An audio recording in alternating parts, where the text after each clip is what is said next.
আসসালামু আলাইকুম। ডাল ও পুঁইশাক দিয়ে ভীষণ মজার একটা রেসিপি শেয়ার করব আপনাদের সাথে। বাসায় যখন মাছ মাংস কিছুই থাকে না, তখন আমি এইভাবে ডাল ও পুঁইশাকটা রান্না করে থাকি। আর এই খাবারটা অনেক বেশি মজা হয়।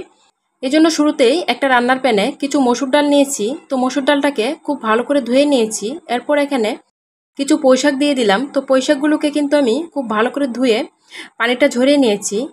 এখন এখানে মশলাগুলো দিয়ে দিব। প্রথমেই দিয়ে দিলাম ৬-৭টা কাঁচামরিচ। এই রেসিপিটাতে কাঁচামরিচের পরিমাণটা একটু বেশি দিলে খেতে বেশি ভালো লাগে। এরপর দিয়ে দিলাম একটা রসুনের কুচি, 2টা পেঁয়াজের কুচি।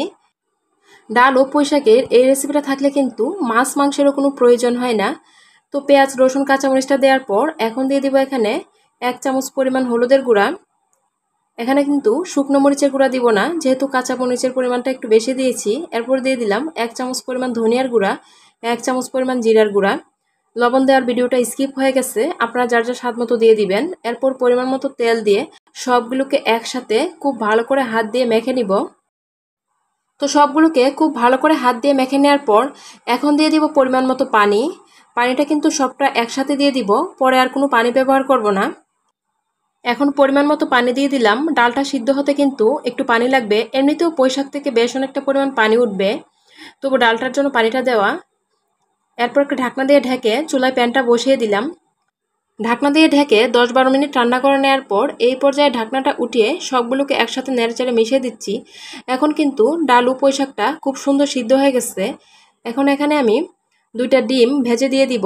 তো প্রথমেই পেঁয়াজ ও কাঁচামরিচ লবণটা খুব ভালো করে হাত দিয়ে মেখে নিয়ে এখানে 2টা ডিম দিয়ে দিলাম ভেঙে। তো ডিমটা আপনারা পরিবারের সদস্য অনুযায়ী দিবেন, যার যার পরিবারের যতজন সদস্য থাকে সেই হিসেবে দিয়ে দিবেন।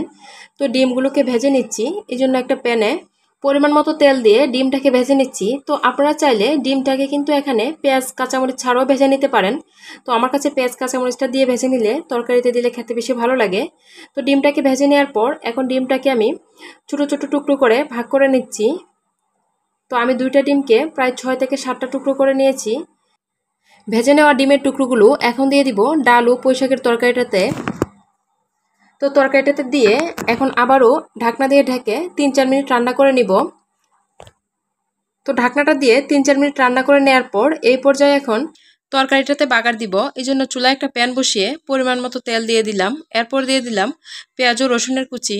তো পেঁয়াজ রসুনটাকে বাদামি কালার করে ভেজে নিয়ে এখন তরকারিটাতে বাগার দিয়ে দিলাম। বাগারটা দেওয়ার পর এখন বাগারটা খুব ভালো করে নেড়েচেড়ে মিশিয়ে দিচ্ছি। তো বাগার দেওয়ার পর এখন কিন্তু আর খুব বেশি সময় রান্না করব না। ঢাকনা দিয়ে ঢেকে 2-3 মিনিট চুলায় রেখে তরকারিটা নামিয়ে নিব। এইভাবে কিন্তু ডাল ও পুঁইশাক দিয়ে সবজি রান্না করলে খেতে অনেক বেশি ভালো লাগে। আপনারা যারা খাননি অবশ্যই বাসায় ট্রাই করে দেখবেন। আর এই খাবারটা কিন্তু অনেক স্বাস্থ্যকরও। তো আমার আজকের রেসিপিটি কেমন লেগেছে অবশ্যই কমেন্ট করে জানাবেন। আর রেসিপি ভালো লাগলে চ্যানেল সাবস্ক্রাইব করতে ভুলবেন না। আজকের ভিডিওটি এ পর্যন্তই। সবাই ভালো থাকবেন। আল্লাহ হাফেজ।